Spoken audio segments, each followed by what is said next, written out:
Good morning, afternoon, and evening, everyone. Welcome back to a fresh new episode of Knock of the Perch, a Manchester United podcast. We're back from a big win against Minions Barnsley, where we won 7-0. Lots of goals, lots of fresh attack, lots of new players to talk about. Let's cover all of these in this.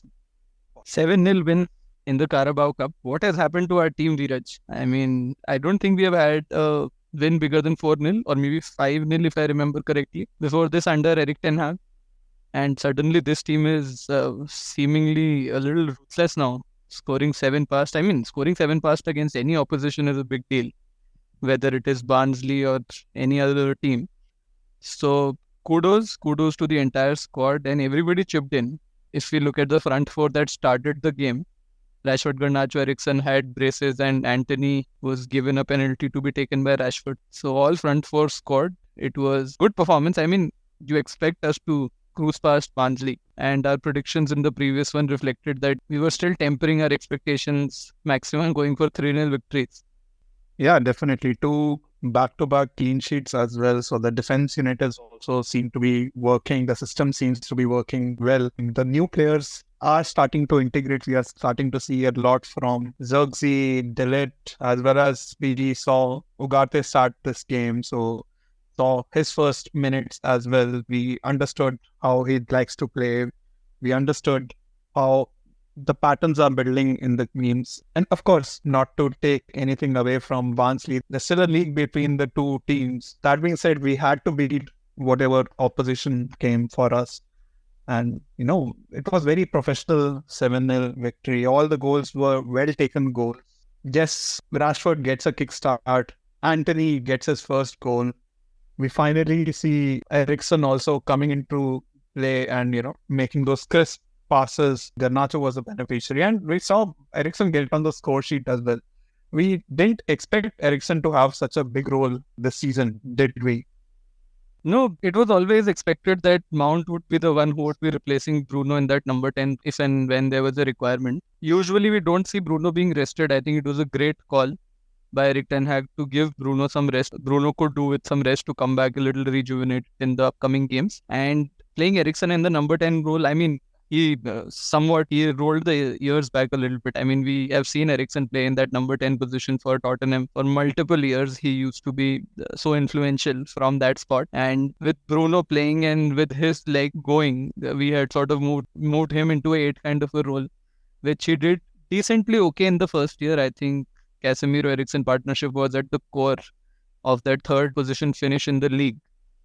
But yeah, he did very well, and there is a role for Eriksen to play as a spot player. He can come in games where opposition is sitting deep. We need somebody to have a little more control and break the opposition down. So kudos to him.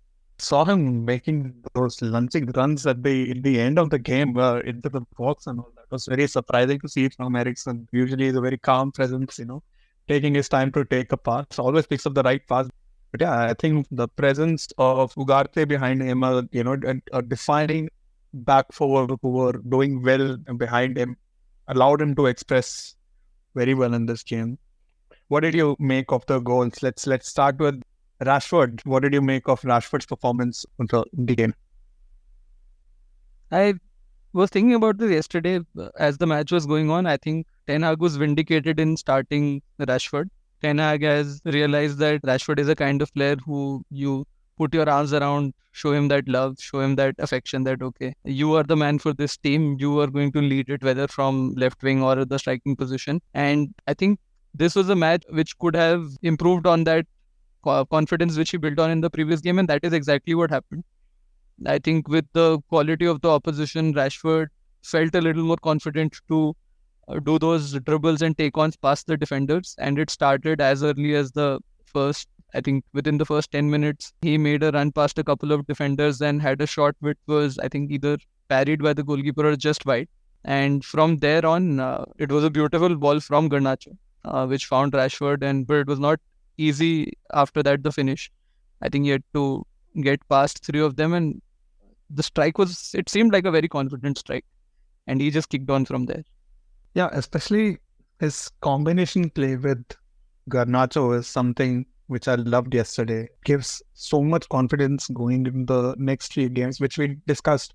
These are some winnable fixtures, and all the confidence that we need, we saw in this game. So his combination play with Garnacho, he didn't take all the chances. He tried to give the ball to Garnacho as well. Garnacho provided 2 assists as well on the day. So yeah, it was overall gameplay also. Rashford's, we see it improving game by game. So yeah, the confidence is building, not just in Rashford, but in the whole team itself. Garnacho, for that matter, I spoke about this after the Community Shield, where it felt like he was not just looking to shoot, although he scored that goal there, but also trying to find those right passes where the strikers in the team can get that goal in. And I think he has added that to his play. Last season, it felt he was a little more selfish, where he himself was trying to get on the score sheet and try and get that limelight. But I think there's a little bit of maturity setting in to Garnacho as well, realizing that as a team, for us to do well, he will have to play that provider role also. Obviously, the guy can finish, but he has some good passes in him to get the players, strikers in the right positions and for help them score. And which is what he showed yesterday, 2 assists in addition to the first goal. Okay, I think it fell for him. He did well enough to neatly tug it past the goalkeeper and score. The second one again was a brilliant ball by Eriksen, and he had a lot to do.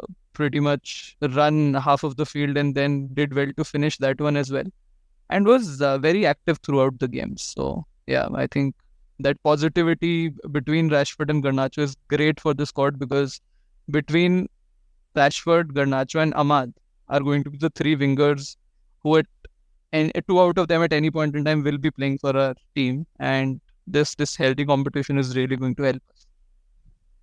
No, I think we have seen a good progression of Garnacho moving from as a sub-impact player, like a super sub, to a starting player. Last we saw Ten Hag place a lot of trust in Garnacho last season. He started a lot of games. He started the season, was benched for a few times, and then ended the season very strong.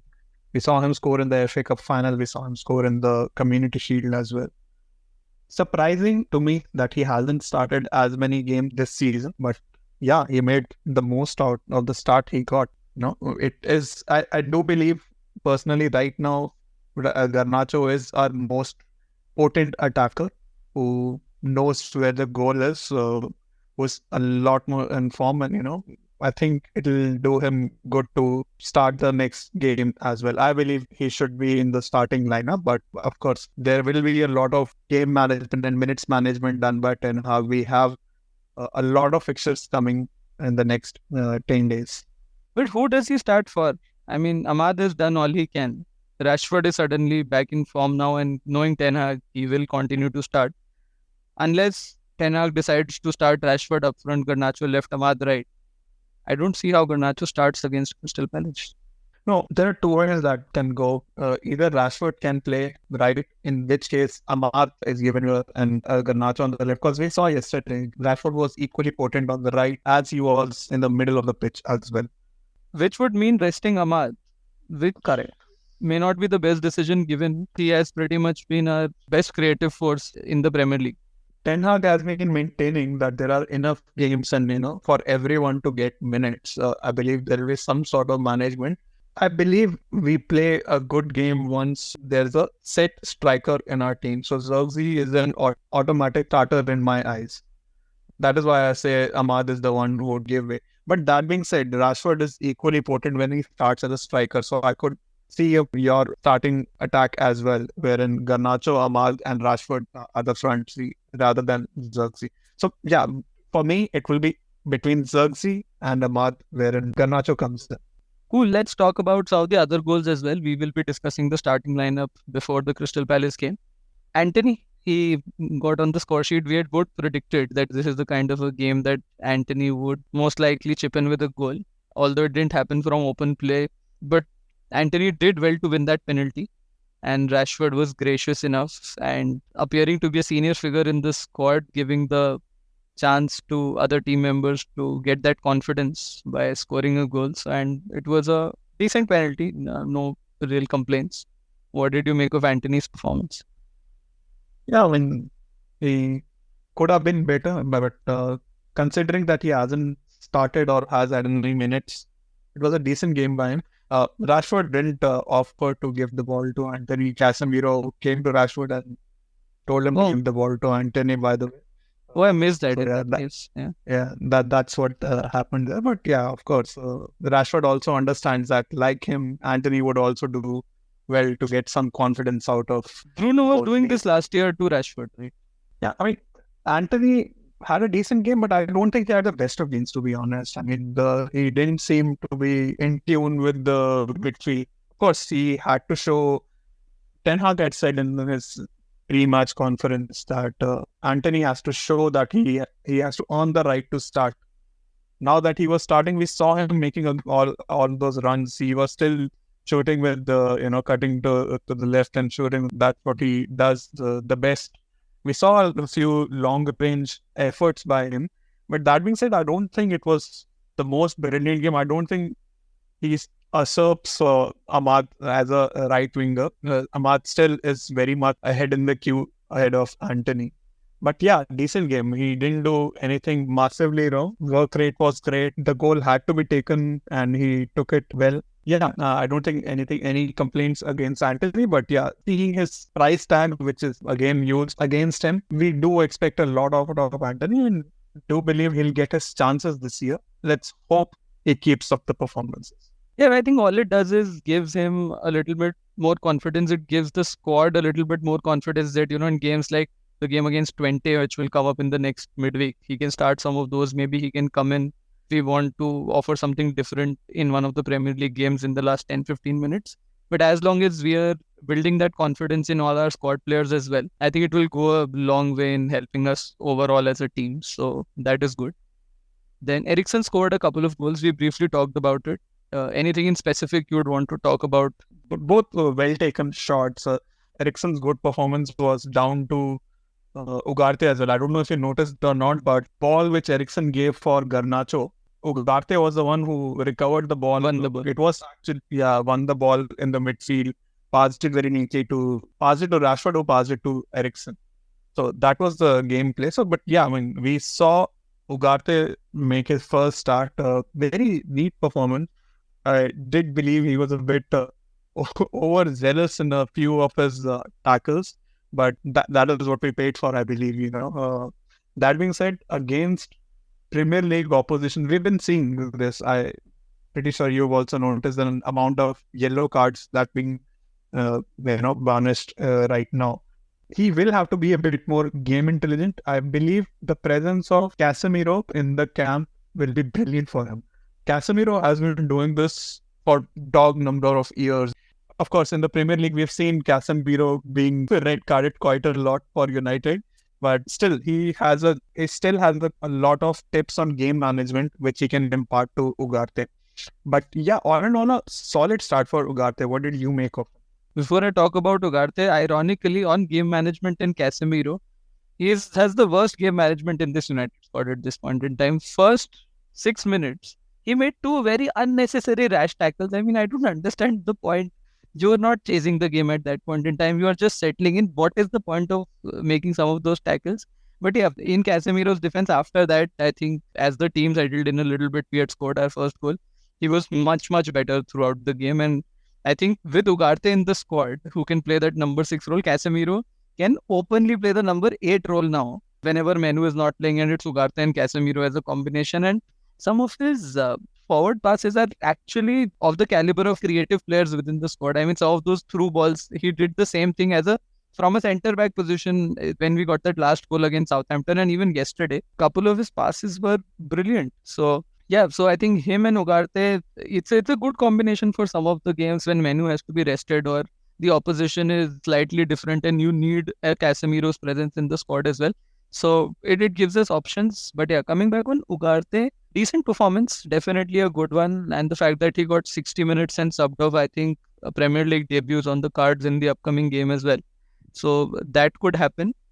He makes a lot of those tackles which can turn into fouls as well. I was just looking at the stats and I think he had the highest number of fouls in the team yesterday, 6 of them. But I think that is the kind of gameplay he has when he's trying to recover the ball. Some of them will be tackles, and as long as they're calculated tackles or calculated fouls for that matter and are not resulting in a second yellow or a red card. I think I'm cool with that. And in Premier League, with the physicality, you will need a player to break down the play in that manner.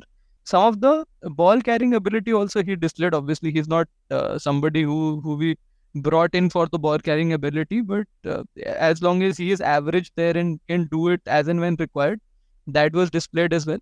But yeah, all of that with the caveat, this was just against Barnsley. He will have chances and opportunities to prove himself in the Premier League as well. Brilliant. I heard this stat from the commentator yesterday that Johnny Evans was part of the squad from the last time we lost against lower league oppositions, which was the MK Dons game, which we lost 4-0 when Louis Van Gaal was in charge.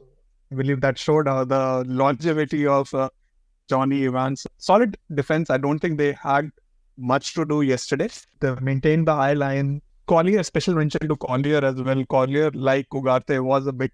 He was also quite enthusiastic in doing those lunging tackles as well.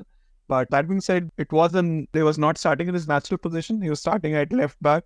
Left back is a problem which needs to be solved as soon as possible. I mean, understandably, against Southampton and Barnsley, we have gotten by, but we do need Luke Shaw, Tyrell Malacia back in the squad as soon as possible. Hopefully, we'll hear positive news from the manager around that. But it feels to me that the manager doesn't trust Harry Amas at all. Otherwise, not keeping him in the squad and starting Collier at left back. I mean, he could have at least kept him in the squad, maybe given 30 minutes at the end, but it feels like Harry Amas is far, far away from the first team at this point in time.